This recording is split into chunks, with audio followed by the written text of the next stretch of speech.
ಫೋನ್ದಲ್ಲಿ ಮಾತಾಡಬಾರ್ದು ಆದರೂ ಅಣ್ಣ ಫೋನ್ದಲ್ಲಿ ಮಾತಾಡಕತ್ತಾರ.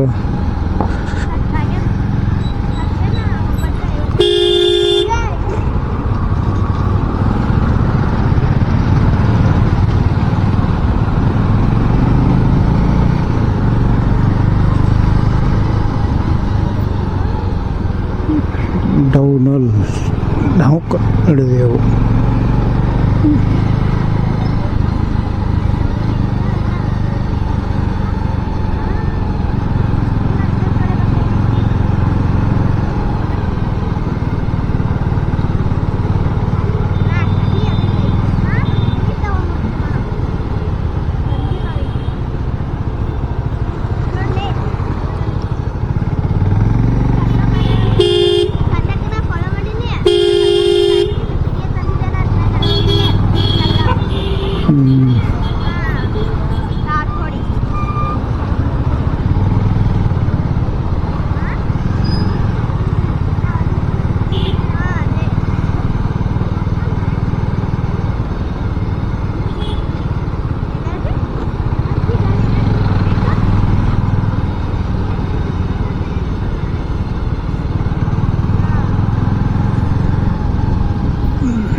ಓಕೆ, ಯಾಕಂದ್ರೆ ಇದು ಇಲೆಕ್ಷನ್ ಮಾತು ಬಿಡಲ್ಲ ಅವರು.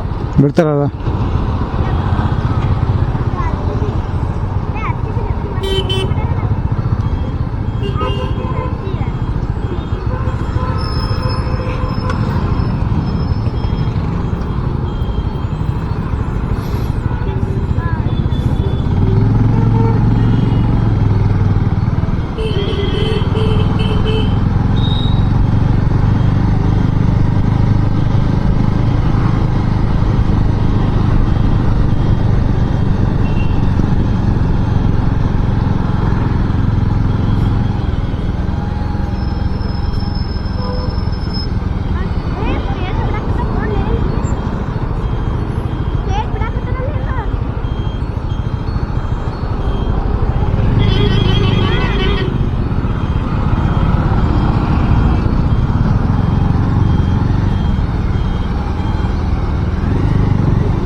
ಈಗ ಅವ್ರಿಗೆ ಸ್ಕೂಲ್ ಬಿಟ್ಟಿದ್ದೆ. ಸ್ಕೂಲ್ ಬಿಟ್ಟು ಈಗ ರಿಟರ್ನ್ ಮನೆಗೆ ಹೊಂಡ್ತಾ ಇದ್ದೀನಿ. ಹೋಗಿ ನಮ್ಮ ಕೆಲಸಕ್ಕೆ ನಾವು ಕೊಂಡಿರ್ಬೇಕು. ಈಗ ಬ್ಲಾಗ್ ಮಾಡ್ತಾ ಇದ್ದೀನಿ. ಈಗ 102 ಸಬ್ಸ್ಕ್ರೈಬರ್ ಆಗಿದ್ದಾರೆ. ಅದಕ್ಕೆ ಎಲ್ಲರಿಗೂ ಧನ್ಯವಾದಗಳನ್ನು ಮತ್ತೆ ತಿಳಿಸ್ತಾ ಇದ್ದೀನಿ. ದಯವಿಟ್ಟು ಯಾರ್ಯಾರು ಸಬ್ಸ್ಕ್ರೈಬ್ ಮಾಡಿಲ್ಲ ಸಬ್ಸ್ಕ್ರೈಬ್ ಮಾಡಿ. ತಮ್ಮ ಸಬ್ಸ್ಕ್ರೈಬ್ ಮಾಡೋದ್ರಿಂದ ನನಗೆ ಭಾಳ ಅನುಕೂಲವಾಗುತ್ತದೆ. ಹೊಸ ವಿಡಿಯೋ ಮಾಡಲು ತಮ್ಮ ಸಲಹೆ ಸೂಚನೆಗಳನ್ನು ಬೇಕು. ಏನಾದರೂ ತಿದ್ದುಪಡಿ ಮಾಡಬೇಕಾಗಿದ್ದರೆ ದಯವಿಟ್ಟು ನಮ್ಮನ್ನು ತಿಳಿಸಿ. ಕಮೆಂಟ್ ಹಾಕಿ, ಒಳ್ಳೆ ಕಮೆಂಟ್ ಹಾಕಿರಿ. ಯಾಕಂದ್ರೆ ಬೈಬೇಡ್ರಿ. ನನಗೆ ಇದರಲ್ಲಿ ಫಸ್ಟ್ ಅನುಭವ. ಯಾಕಂದ್ರೆ ಮಾಡ್ತಾ ಇಲ್ಲ. ಈಗ ನಾನು ಎಲ್ಲರಿಗೂ ಒಂದು ಸ್ಪಷ್ಟೀಕರಣ ಪ್ರಯತ್ನ ಮಾಡ್ತಾ ಇದ್ದೀನಿ. ಇದು ಹೇಳಬೇಕು ಹೇಳಬಾರ್ದು ಗೊತ್ತಿಲ್ಲ. ನನ್ನ ಏಜ್ 54. ನನ್ನ ವಯಸ್ಸು 54 ಏಜ್. ನಾವು ಈ ಏಜ್ನಲ್ಲಿ ನಾನು ಈ ರೀತಿಯಿಂದ ಮೋಟೋ ಬ್ಲಾಗ್ ಮಾಡ್ತಾ ಇರೋದು ತಮಗೆ ಸರಿ ಅನ್ನಿಸ್ತದೋ ಗೊತ್ತಿಲ್ಲ. ಅದು ನನಗೆ ಗಾಡಿ ಬೈಕಿಂಗ್ ಟ್ರಾವೆಲ್ ಮಾಡಿ ಭಾಳ ಇಂಟ್ರೆಸ್ಟ್ ಇದೆ. ಮೊದಲು ಮಾಡ್ತಿದ್ದೆ ಟ್ರಾವೆಲಿಂಗ್, ಬಟ್ ಅವು ಬ್ಲಾಗ್ಗಳು ಮಾಡ್ತಿದ್ದಿಲ್ಲ. ಎಲ್ಲಿ ಹೋಗ್ಬೇಕು ಬೈಕ್ ತೊಗೊಂಡೋಗ್ಬಿಡೋದು. ಸೊ ಈಗ ನಂದು ಮೊದಲು HD ಬೈಕ್ ಇತ್ತು. HD ಬೈಕ್ ತೆಗೆದ ಮೇಲೆ ಒಂದು ಸ್ಕೂಟ್ರ್ ತೊಗೊಂಡೆ, ಲೆಜೆಂಡಾ ಸ್ಕೂಟ್ರ್ ಮೇಲೆ ಸುತ್ತಮುತ್ತಲೆಲ್ಲ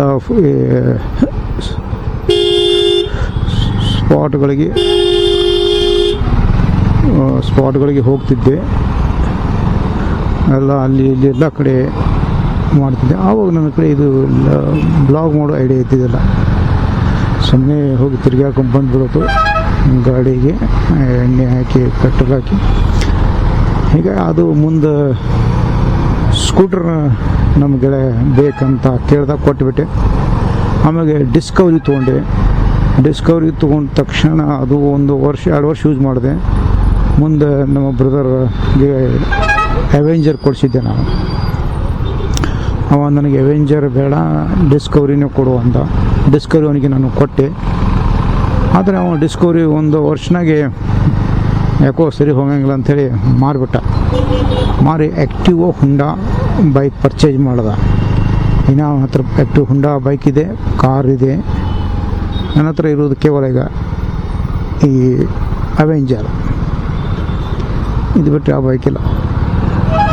ಇನ್ನೊಂದು ಬೈಕ್ ಮಾಡಕತ್ತೀನಿ. ಅದು ವಿಚಾರ ಮಾಡಕತ್ತೀನಿ, ತೊಗೊಳ್ಳೇಬೇಡ ಅಂಥೇಳಿ. ಅಷ್ಟೊಂದು ಅವಶ್ಯಕತೆ ಇಲ್ಲ ಅನ್ನಿಸ್ತದೆ. ಅದು ನೋಡೋಣ ಇನ್ ಫ್ಯೂಚರ್ಸ್ ಏನಾದರೂ